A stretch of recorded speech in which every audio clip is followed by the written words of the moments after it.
Revenons à l'ère Edo qui se situe entre 1600 et 1868. À ce moment-là, c'est pas la méga forme pour le Japon. Elle connaît la famine entre 1755 et 1787 et la révolte d'Osaka en 1837. En 1636, il y a aussi un décret qui interdit aux Japonais d'immigrer et en 1855 a lieu un tremblement de terre à Tokyo. Bref, c'est pas la meilleure des ambiances. Et au milieu de cette époque va vivre un grand homme du nom de Hokusai.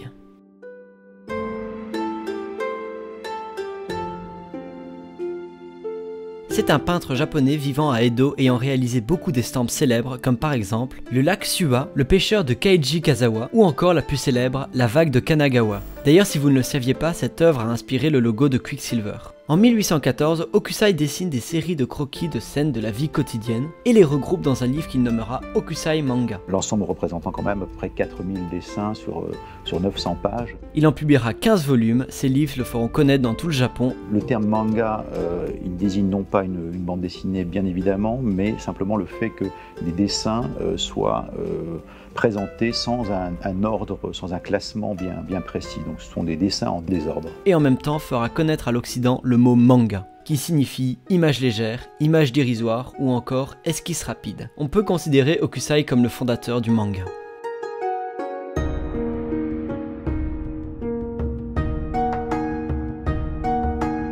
C'est surtout en 1902 que le premier vrai manga sera publié par Kitazawa Rakuten. Et là, on est beaucoup plus sur le vrai format manga, avec les 4 cases par page et des textes dactylographiés, pour raconter une longue histoire avec plusieurs tomes. Kitazawa est considéré comme le premier mangaka. À la base, il était juste journaliste et faisait des caricatures pour des revues. Il publie Tokyo Punk, inspiré du magazine américain Puck et celui de Rire en France, qui est une revue entièrement dédiée aux caricatures dans lesquelles l'auteur ajoute une pointe d'humour. Le style de dessin est un mélange entre les illustrations occidentales et les estampes. Dans les années 1920, les mangas commencent à se faire connaître. Les auteurs s'inspirent des idées anglo-saxonnes et il y en a déjà pour tous les goûts. Filles, garçons, jeunes adultes. Et les ouvrages devinrent mensuels. Mais la Seconde Guerre mondiale interrompra l'élan du manga dans tout le pays.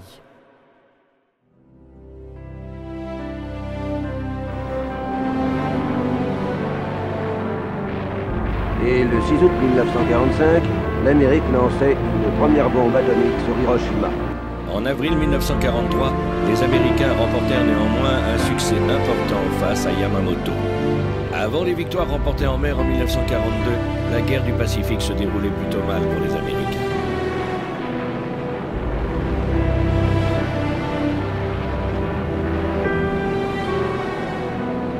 La Seconde Guerre mondiale, après 6 longues années de carnage, était enfin terminée.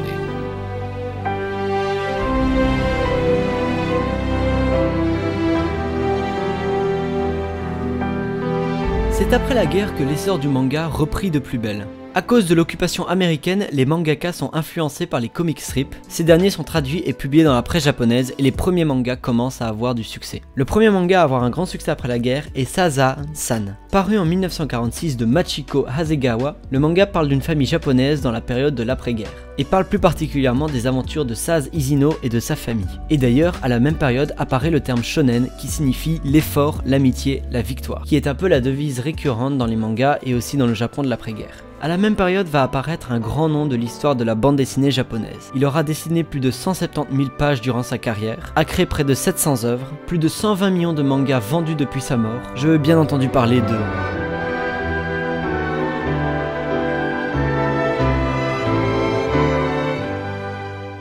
Alors lui, il fut réputé. Surnommé le dieu du manga, il a eu beaucoup de métiers. Mangaka, scénariste, réalisateur, illustrateur, producteur de cinéma, bref. Un grand homme qui mérite qu'on parle de lui. Il est né en novembre 1928 dans la préfecture d'Osaka. Considéré comme l'homologue japonais de Walt Disney, il se fera connaître par son manga La Nouvelle Île au Trésor, qu'il vend à plus de 400 000 exemplaires et qui marque en même temps le début du manga moderne. Et surtout, en 1952, il dessinera un manga qui deviendra mondialement connu, Astro Boy. Après l'apparition du manga, Tatsuya Matsui, qui est un des designers des robots pour le manga, dira: à la fin de la guerre en 1745, le Japon était ruiné, les enfants n'avaient rien à manger. En 1952, ils ont découvert Astro Boy et les mangas d'Osamu Tezuka. Astro Boy a alors apporté au pays une dose d'espoir et d'énergie impensable. Les enfants se sont remis à rêver. Astro Boy a influencé de nombreux futurs concepteurs de robots, moi le premier.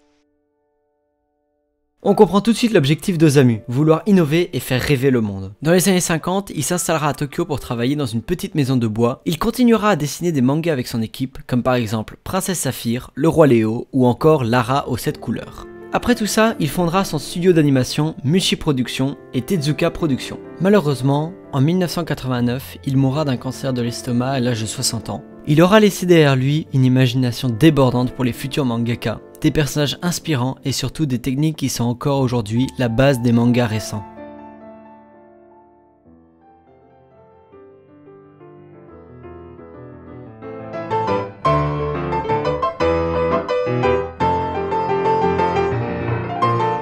Dans ces années, les mangas se feront connaître dans le monde entier. Et il y a de plus en plus de mangas de divers sujets et les maisons d'édition se font de plus en plus nombreuses. D'ailleurs, en 1964, l'association des mangaka est créée et décerne chaque année des prix aux auteurs. Ces années correspondent aussi au lancement hebdomadaire de Shonen Magazine qui vont faire connaître plusieurs mangas et beaucoup de mangaka. En gros, à l'époque, c'était un gros coup de boost pour le mangaka de faire paraître son manga dans le magazine. C'est un objet de consommation, on lit et on jette. Ça permet de découvrir à un petit prix. Beaucoup des gens se plaignent du prix du manga, par exemple.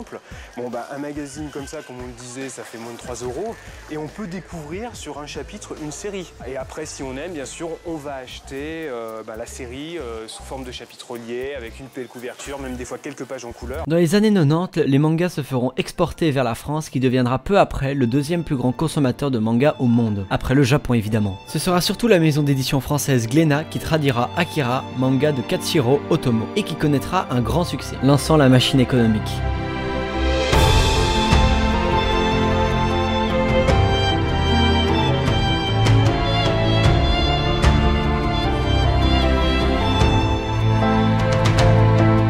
Ça y est, la machine est lancée. Dans les années 2000, le manga occupe une grande place dans le secteur japonais de l'édition. Il représente plus de 25% de l'ensemble des documents publiés dans le pays. Comme a dit monsieur Teiji Hayashi, ancien directeur de la division de la planification de la diplomatie publique, le manga a des adeptes de tout horizon, du jeune enfant à la personne âgée, car ses intrigues sont claires et ses personnages pleins d'humanité. C'est ce qui explique pourquoi ils sont souvent utilisés non seulement dans un but de divertissement, mais aussi pour fournir des explications simples sur des sujets complexes comme l'histoire, les sciences naturelles ou des questions de société. Le manga est un pont vers la culture japonaise, il représente l'un des produits d'exportation les plus rentables du point de vue économique et social. Le coût de production de manga n'est pas si cher que ça, et en 2017, 316 millions de mangas furent vendus, ce qui a apporté un chiffre d'affaires de 1,2 milliard d'euros. Rien que pour Glénat, le manga représente 23,6% de part de marché. Les mangas sont les bandes dessinées asiatiques les plus vendues. Internet va favoriser le développement de ces livres, les mangas vont loin. Très loin. Beaucoup adaptés en film, animés, jeux vidéo, comme par exemple Pokémon qui à la base était un manga, et aussi jouets et figurines. C'est devenu un phénomène de société. Il touche toutes les générations grâce aux nombreuses thématiques qu'il propose. C'est ce qu'on appelle le phénomène manga. Bref, les mangas explosent. Voilà. Ainsi se conclut cette vidéo sur la brève histoire du manga. Alors évidemment j'ai beaucoup résumé parce que sinon l'histoire ferait des journées entières, mais ça m'a fait plaisir d'écrire cette vidéo parce qu'à la base je ne connaissais rien du tout de ce phénomène moderne, qui aura d'ailleurs fait connaître de grands mangaka de nos jours comme par exemple Akira Toriyama, Eiichiro Oda, Masashi Kishimoto ou encore Takehiko Inoue. Bon, je vais pas tous vous les citer parce qu'il y en a vraiment beaucoup, mais j'espère vraiment que cette vidéo vous aura plu. Même s'il est très peu probable que ce message arrive à leurs oreilles, merci à vous mangaka de nous faire rêver par votre passion du dessin. De par votre imagination vous faites rêver des générations entières et stimuler la créativité de futurs mangaka et de dessinateurs de bande dessinée. Bref, un grand merci à vous. C'était Fayort, merci de m'avoir écouté.